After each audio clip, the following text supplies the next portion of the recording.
शीतलपुर नाम का एक छोटा सा गांव था, जहां चिलचिलाती धूप और गर्म लू के थपेड़े हर दिन और भी तेज होते जा रहे थे। इस गांव के लोग मेहनत से खेतीबाड़ी कर अपना गुजारा करते थे, लेकिन इस साल गर्मी ने तो जैसे सबकी परीक्षा लेनी ठान ली थी। दूर दूर तक पानी का नामो निशान नहीं था। तालाब सूख चुके थे और कुएं भी प्यासे लग रहे थे। लोग सिर्फ जरूरत पड़ने पर ही घर से बाहर निकलते थे। गांव के बीचों बीच एक पुरानी चाय की दुकान थी, जो कभी दिन भर चहल पहल से भरी रहती थी। बूढ़े बुजुर्ग और कामगार सुबह शाम वहां जुटते, हंसी मजाक करते और दुनिया जहान की बातें करते। मगर अब हालात ऐसे थे कि दुकान के आगे रखी बेंचें भी सूनी पड़ी थीं। चाय की दुकान के मालिक राम गोपाल, जिन्हें सब काका कहकर बुलाते थे, हाथ में पंखा लिए बैठे थे। उनका चेहरा पसीने से तर था और आंखों में चिंता की लकीरें साफ दिख रही थीं। उन्होंने अपनी जिंदगी में कई गर्मियां देखी थीं, मगर ऐसी भीषण लू और पानी की ऐसी किल्लत उन्होंने बहुत कम ही महसूस की थी। ऐसा लग रहा था जैसे यह गर्मी गांव की रूह तक को झुलसा देने पर आमादा हो।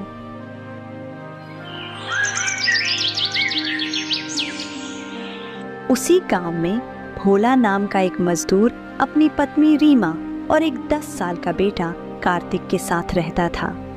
भोला बहुत ही ईमानदार और सीधा आदमी था। आप तो जानते ही हो कि गर्मी शुरू हो गई है। पिछली बार गर्मी के दिन कितनी मुश्किल से कटे थे। घर की छत और दीवारें जगह जगह से गर्मी से फटी हुई हैं।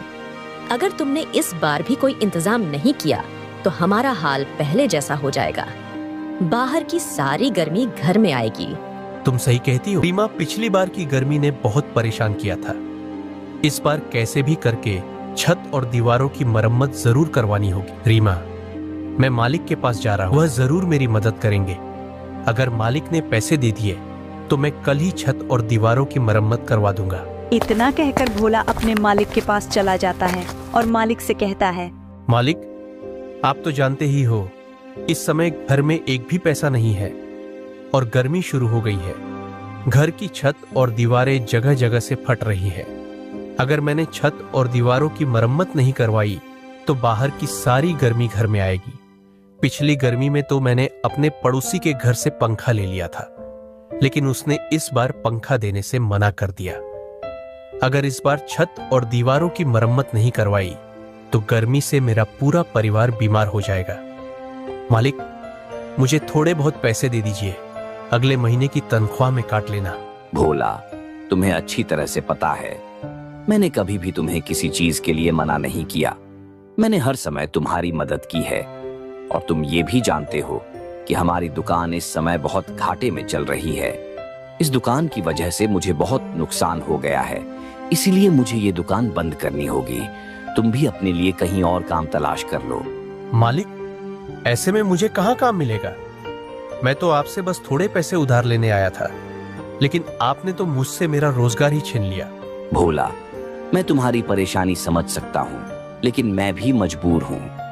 जब धंधा ही चौपट हो गया तो मैं तुम्हें पैसे कहाँ से दूं? भोला, मुझे भी तुम्हारी तरह अपने परिवार की चिंता है। अब मुझे भी कोई दूसरा काम देखना होगा घर के गुजारे के लिए। बेचारा भोला मायूस होकर अपने घर चला जाता है। रीमा मालिक ने पैसे देने से मना कर दिया है। इस गर्मी में उनका भी हाल हमारी ही तरह है। मालिक ने दुकान बंद कर दी है, इसलिए मुझे भी काम से निकाल दिया गया। अब मुझे भी कोई और काम तलाश करना होगा। ये तो बहुत बुरा हुआ। इतनी गर्मी में आपको कहाँ काम मिलेगा? पहले तो छत और दीवारों की चिंता थी, लेकिन अब तो काम भी नहीं रहा। जब काम ही नहीं है तो छत और दीवारों की मरम्मत कैसे होगी? रीमा, तुम परेशान मत हो, मैं कल ही जाकर जरूर कोई काम ढूंढ लूंगा। अगर ईश्वर ने चाहा तो हम इस छत और दीवारों की मरम्मत भी करवा देंगे।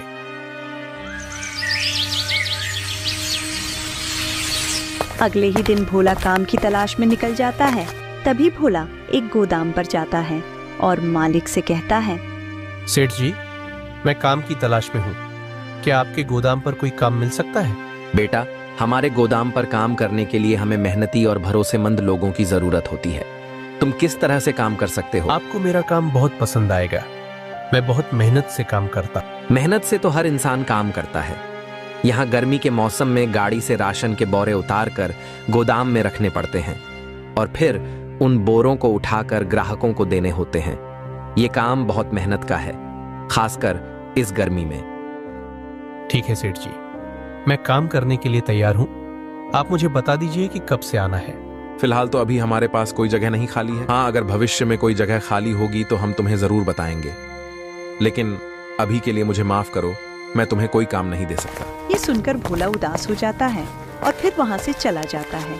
उसके बाद भोला कहीं जगह जाता है, लेकिन उसे काम कहीं नहीं मिलता है। भोला को काम की तलाश में उसे सुबह से शाम हो जाती है, लेकिन भोला को कहीं भी काम नहीं मिलता। इसलिए वह सोचता है, आज पूरा दिन निकल गया, लेकिन मुझे कोई भी काम नहीं मिला। मैं रीमा से कितने विश्वास से कहकर आया था कि आज जरूर छत और दीवारों की मरम्मत का इंतजाम कर दूंगा, लेकिन अब तो घर में कुछ राशन भी नहीं बचा है। नौकरी भी चली गई। ये ईश्वर मेरी मदद कर। बेचारी रीमा मेरी वजह से कितना कष्ट सह रही है। भोला थक हार कर एक चाय वाले की दुकान पर बैठ जाता है। तभी भोला ने देखा कि दो आदमी आपस में बात कर रहे थे। आज अखबार में खबर आई है कि लगातार 3 महीने तक गर्मी और लू चलेगी। अगर 3 महीने लगातार लू चलेगी तो किसान और गरीब लोग कैसे जिएंगे? गर्मी की वजह से सारी फसलें सूख जाएंगी और गरीब लोगों का कारोबार बंद हो जाएगा। अरे भाई, जो अखबार में लिखा है मैं तो बस वही बता रहा हूँ। अरे अखबार वाले तो कुछ भी उल्टा सीधा छाप देते हैं, जिससे अखबार ज्यादा बिके। मैं तुम्हें लिख के देता हूँ, ऐसा कुछ नहीं होने वाला। अरे होगा वो जो ईश्वर चाहता है। पिछली बार अखबार में छपा था कि इस बार बिल्कुल भी गर्मी नहीं होगी, लेकिन हुआ उसका उल्टा। पिछली बार कितनी तेज गर्मी पड़ी थी। अरे मेरी दुकान लगभग 1 महीने तक बंद पड़ी रही, इसलिए अखबार में छपी बातों पर ध्यान मत दिया करो। मुझे लगता है तुम सही कह रहे हो। हमें अखबार की बातों पर विश्वास नहीं करना चाहिए, लेकिन हाँ, हमें होशियार रहना चाहिए ताकि अगर कुछ समस्या आए तो हम तैयार रहें। भोला को इन दोनों आदमियों की बातें अजीब लगती हैं, इसलिए वह वहाँ से चला आता है और वह अपनी पत्नी से कहता है, रीमा, मैंने हर जगह काम तलाश किया, लेकिन कहीं भी मुझे काम नहीं मिला। अब तुम ही बताओ मैं क्या करूं? अब तो घर का राशन भी खत्म हो गया है और सुबह से कार्तिक की तबीयत भी बहुत खराब हो रही है। उसका सारा शरीर गर्म हो रहा है। मुझे लगता है उसे लू लग गई है। तुम उसके लिए दवाई ले आओ। लेकिन रीमा, मेरे पास तो 1 पैसा भी नहीं है। कुछ ही देर में कार्तिक का तबीयत बहुत ज्यादा खराब हो जाता है। भोला, अगर कार्तिक को इलाज नहीं मिला तो उसकी हालत और बिगड़ सकती है। तुम्हें जल्दी से कुछ करना होगा। जानता हूँ रीमा, लेकिन मेरे पास 1 भी रुपया नहीं है। ऐसे में कार्तिक के लिए दवाई कहाँ से लाऊं? मैं एक काम करता हूँ, श्याम के घर जाता हूँ, वो मेरी मदद जरूर करेगा। भोला श्याम के घर की ओर चल देता है और जोर जोर से श्याम के घर का दरवाजा खटखटाने लगता है। जैसे ही श्याम घर से बाहर आता है तो भोला श्याम से कहता है, श्याम भाई, मेरा बेटा बहुत बीमार है, उसे लू लग गई है। अगर उसे जल्दी से सही इलाज नहीं मिला तो उसकी हालत बहुत ज्यादा बिगड़ जाएगी। प्लीज तुम मुझे थोड़े से पैसे उधार दे दो। मैं तुम्हारा ये एहसान कभी नहीं भूलूंगा। भोला भाई, मेरे पास जितने भी पैसे थे वो सब एसी लगवाने में खर्च हो गए हैं। इसलिए देखो भाई, मैं तुम्हारी कोई मदद नहीं कर सकता। हो सके तो मुझे माफ कर देना। भोला, अगर मेरे पास पैसे होते तो मैं तुम्हारी मदद जरूर करता। मुझे इस बात का बहुत दुख है कि मैं तुम्हारी इस परेशानी में मदद नहीं कर पा रहा हूं। श्याम भाई, ये सिर्फ पैसे की बात नहीं है, ये मेरे बेटे की जिंदगी का सवाल है। क्या तुम सच में मेरी इस गंभीर स्थिति में मेरी मदद नहीं कर सकते? क्या मेरा बेटा तुम्हारी दया और सहायता के लायक नहीं है? भोला, मेरी बात को समझने की कोशिश करो। मैं सचमुच तुम्हारी मदद करना चाहता हूं, लेकिन मेरे खुद के हालात इस समय सही नहीं है। लेकिन मुझे पूरा उम्मीद है कि कोई ना कोई तुम्हारी मदद जरूर करेगा। इतना कहकर श्याम घर के अंदर चला जाता है। श्याम की पत्नी श्याम से कहती है, अरे कौन था दरवाजे पर जो इतनी जोर जोर से दरवाजा पीट रहा था? अरे मेरा दोस्त भोला था। उसका बेटा कार्तिक बहुत ज्यादा बीमार है, उसे लू लग गई है। उसके इलाज के लिए उधार पैसे मांगने आया था। मैंने साफ मना कर दिया उधार पैसे देने के लिए। लेकिन भोला तो आपका बहुत अच्छा दोस्त था। उसने तुम्हारी हर मुश्किल वक्त में बहुत बार मदद की है। फिर तुमने उसे पैसे उधार देने से क्यों मना कर दिया? अरे भगवान, मैं कोई दानवीर नहीं हूं जो हर किसी की मदद करता फिरूं। और रही बात दोस्ती की, तो मैं उतना ही रिश्ता निभाता हूं जितना मुझे खुद फायदा होता है। मेरे अलावा भी बहुत लोग हैं, कोई न कोई उसकी मदद कर ही देगा। ईश्वर का डर कीजिए, मुसीबत आते हुए देर नहीं लगती है। कहीं ऐसा ना हो तुम्हारा ये घमंड तुम्हें ले डूबे। अरे यह सब फालतू की बातें हैं, तुम इन सब बातों पर ध्यान मत दिया करो। वैसे भी यह कोई घमंड वाली बात नहीं है। अरे मेरे पैसे किसी को दूं या ना दूं मेरी मर्जी। भोला अपने घर आता है, तभी उसका बेटा कार्तिक अपनी माँ से कहता है, माँ, मुझे बहुत गर्मी लग रही है। मेरा सिर भारी हो गया है और मेरा पूरा शरीर जैसे आग में जल रहा हो। तुम कुछ करते क्यों नहीं? बच्चे की हालत खराब होती जा रही है। मरता है तो मरने दो, इसे भी पता चले कि यह गरीब बाप के घर में पैदा हुआ है। मैं थक चुका हूं लोगों से पैसे उधार मांग मांग के। कोई पैसे उधार देने को तैयार नहीं है। जबरदस्ती छीन के तो नहीं ला सकता ना मैं। ऐसा मत कहिए, आपको एक बार मुखिया जी के घर चले जाना चाहिए। वो हमारी मदद जरूर करेंगे। मुखिया जी से कहना हमारा बच्चा बीमार है, उसे इलाज की सख्त जरूरत है। भोला मुखिया जी के घर पहुंच जाता है और मुखिया जी से सारी परेशानी बताता है। मुखिया जी, मेरा बेटा बहुत बीमार है, उसे लू लग गई है और इलाज की सख्त जरूरत है। लेकिन मेरे पास एक भी पैसा नहीं है जिससे मैं अपने बेटे का इलाज करवा सकूं। मैंने अपने यार दोस्त रिश्तेदार सभी से पैसे मांगे, लेकिन किसी ने मेरी मदद नहीं की। अब एक आप ही हो जो मेरी मदद कर सकते हो। भोला, तुम्हारी बात सुनकर मुझे बहुत दुख हुआ। बुरे वक्त में कोई किसी की मदद नहीं करता। यार दोस्त रिश्तेदार केवल उसी वक्त तक साथ रहते हैं जब तक इंसान के पास पैसे होते हैं। गरीबी में सब मुंह मोड़ लेते हैं। लेकिन राजेश, मुझे यह कहते हुए और भी ज्यादा दुख हो रहा है कि मैं तुम्हारी मदद नहीं कर सकता। तुम तो जानते ही हो, इस बार की योजना में अभी तक सरकार ने एक भी रुपया नहीं दिया है। गांव में जो भी छोटा मोटा काम हो रहा है वह सब मैं अपनी ही जेब से करवा रहा हूं। मेरे ऊपर दुनिया भर का कर्ज है और गांव वालों ने एक नया धंधा बना लिया है। मुंह उठाए पैसे लेने चले आते हैं जैसे उनका बाप रख गया हो। बुरा मत मानना भोला, मैं तुम्हारे लिए नहीं कह रहा हूं। यह गांव में और भी बहुत से ऐसे लोग हैं। वैसे मैं तुम्हें उनका नाम नहीं बता सकता। कोई बात नहीं मुखिया जी, जब अपनों ने ही मदद नहीं की तो फिर तुम कैसे कर सकते हो? अब तो ईश्वर की जो मर्जी है वही होगा। इतना कहकर भोला अपने घर की ओर निकल पड़ता है और सोचने लगता है, आज लोगों ने यह साबित कर दिया कि कोई भी किसी का अपना नहीं होता। बुरे वक्त में तो कोई भी किसी का साथ नहीं देता। भोला ये सोच ही रहा था कि उसे बहुत तेज चक्कर आ जाता है और वह जमीन पर ही बेहोश हो जाता है। उधर से एक आदमी आ रहा होता है। उसने भोला को बेहोश देखा तो उसे अपने घर लेकर आ गया।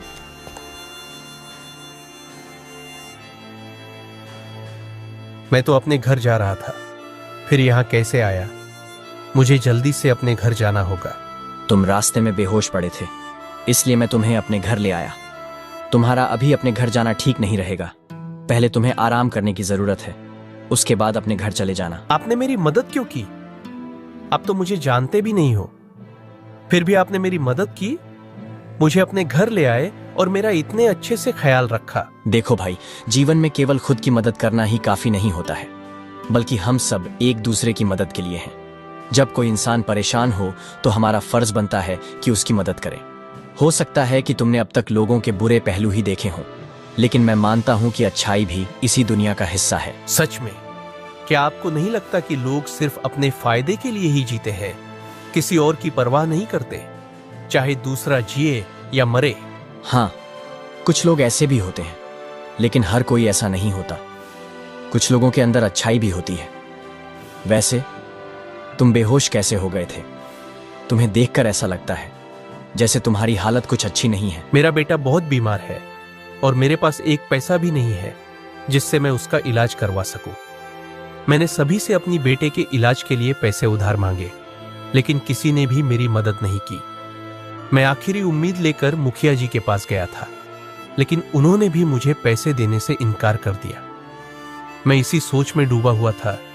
अचानक मुझे चक्कर आ गए। उसके बाद मुझे कुछ भी याद नहीं। अब आंख खुली तो आप मेरे सामने हो। तुम तो बहुत बड़ी मुसीबत में हो। अब तक तो तुम्हारे बेटे की हालत बहुत खराब हो गई होगी। तुम एक काम करो, जल्दी से अपने घर जाओ और अपने बेटे का इलाज करवाओ। वह भला आदमी भोला को बहुत सारे पैसे देता है। इन पैसों से तुम अपने बेटे का इलाज करवाना और बचे हुए पैसों से कोई कारोबार कर लेना। जब कभी तुम्हारे पास पैसे हों तो मुझे लौटा देना। पर भाई, मैं तो तुम्हें जानता भी नहीं, लेकिन तुम मेरे लिए किसी भगवान से कम नहीं हो। मैंने देवी देवताओं का नाम सुना तो जरूर है, लेकिन कभी देखा नहीं था, और आज मैंने देख लिया। आपने एक अनजान आदमी की इतनी मदद की, इसका एहसान मैं जिंदगी भर नहीं भूल सकता हूं। अरे भाई, मैंने ऐसा भी क्या कर दिया? ये कोई बड़ा काम नहीं है। अब तुम जल्दी जाओ और अपने बेटे को कोई अच्छे डॉक्टर को दिखाओ। भोला जल्दी से अपने घर जाता है और अपने बेटे का इलाज करवाता है। कुछ ही दिनों में भोला का बेटा बिल्कुल ठीक हो जाता है। एक दिन रीमा भोला से कहती है,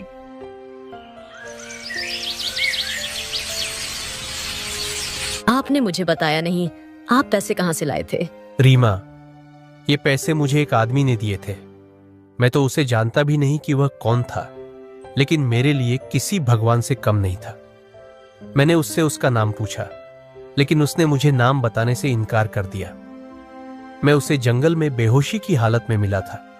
उसने मुझसे कहा था कि कुछ पैसों से अपने बच्चे का इलाज करवा लेना और बचे हुए पैसों से कोई कारोबार कर लेना। तुम सही कहते हो, वह आदमी हमारे लिए किसी भगवान से कम नहीं है। रीमा, अभी मेरे पास बहुत सारे पैसे बचे हुए हैं। मैं सोच रहा हूं कि इन पैसों से कोई काम शुरू कर लेता हूं, लेकिन मेरे समझ में नहीं आ रहा कि मैं क्या काम शुरू करूं। मैं तो कहती हूँ एक दुकान खोल लेते हैं जिसमें हम ठंडे ठंडे गन्ने का जूस बेचा करेंगे। तुम तो जानते ही हो मैं कितने स्वादिष्ट गन्ने का जूस बनाती हूँ। गर्मी के मौसम में लोगों को ठंडे पेय की बहुत जरूरत होती है। तुम सही कहती हो रीमा, गर्मी में ठंडे पेय और जूस हर आदमी को पसंद है। मैं अभी बाजार से जाकर सामान ले आता हूँ। कल से हम ठंडे पेय और जूस बेचना शुरू कर देंगे। भोला बाजार जाकर गन्ना और जूस बनाने का सामान ले आता है और फिर वह अगले ही दिन बेचना शुरू कर देता है। भोला का शरबत बहुत प्रसिद्ध हो जाता है और लोग दूर दूर से उसका शरबत पीने आने लगते हैं। यह बात गांव के मुखिया के कानों तक पहुंच जाती है। मुखिया भोला की दुकान पर आता है और कहता है, वाह भोला, बहुत बड़ी दुकान खोल ली। अभी तो तू कुछ दिनों पहले लोगों से पैसे उधार मांगता फिर रहा था। एकदम इतने सारे पैसे कहां से आ गए तेरे पास जो इतनी बड़ी दुकान खोल ली? मुखिया जी, सब ईश्वर की देन है। उसके घर में देर है, अंधेर नहीं। वह हर किसी का ख्याल रखता है। बात तो बहुत ही ध्यान देने लायक कर रहा है। तेरे शरबत का नाम बहुत सुना है, जरा एक गिलास शरबत मुझे भी तो पिला। मुखिया जी जैसे ही रीमा के हाथ का शरबत पीते हैं, वह तो रीमा की तारीफ करने लग जाते हैं। अरे वाह, बहुत ही स्वादिष्ट शरबत है भोला। तेरी पत्नी के हाथों में जादू है। भाई मानना पड़ेगा, ऐसा शरबत मैंने अपने जीवन में कभी नहीं पिया। अच्छा भाई, मैं अब चलता हूँ। तेरे शरबत के कितने रुपए हुए? अरे मुखिया जी, कैसी बात कर रहे हो? हम आपसे पैसे कैसे ले सकते हैं? क्यों भाई, तुम मुझसे पैसे क्यों नहीं ले सकते? ये तुम्हारा काम है। काम में यारी दोस्ती नहीं होती। अगर घोड़ा घास से दोस्ती करेगा तो खाएगा क्या? लेकिन मुझे एक बात का बहुत दुख है कि उस दिन मैं तुम्हारी मदद नहीं कर पाया। उसके लिए मुझे माफ कर देना मेरे भाई। मुखिया भोला को पैसे देकर चला जाता है। कुछ दिन और गुजर जाते हैं। एक दिन जब भोला अपने घर होता है तो उसका दोस्त श्याम आता है। श्याम भोला की दुकान को चलती देखता है और उसका परिवार खुशहाल होता है। श्याम को अपने पुराने व्यवहार पर शर्म आती है। वह भोला से कहता है, भोला भाई, मैं तुमसे माफी मांगने आया हूँ। उस दिन जब तुम्हारा बेटा बीमार था और तुमने मुझसे मदद मांगी थी तो मैंने तुम्हें मना कर दिया था। मैं स्वार्थी बन गया था। लेकिन आज तुम्हारी कामयाबी देखकर मुझे एहसास हुआ कि मैंने कितनी बड़ी गलती की। कृपया मुझे माफ कर दो। श्याम, दोस्ती में माफी मांगने की जरूरत नहीं होती। मैं तुम्हें पहले ही माफ कर चुका हूँ। उस वक्त मैं तुम्हारी मजबूरी समझ गया था, लेकिन आज मैं तुम्हें यह बताना चाहता हूँ कि जीवन में कठिन समय सबके आते हैं, लेकिन अगर हम दूसरों की मदद करें तो ईश्वर हमारी मदद जरूर करता है। तुम सही कहते हो भोला भाई। आज मैंने सीख लिया कि दूसरों की मदद करना ही सच्ची इंसानियत है। मैं आज से हर किसी की मदद करूंगा, चाहे वह कितनी भी छोटी क्यों ना हो। भोला और श्याम की दोस्ती फिर से मजबूत हो जाती है। भोला की दुकान दिन ब दिन फलने फूलने लगती है और वह गांव के लोगों के लिए एक मिसाल बन जाता है।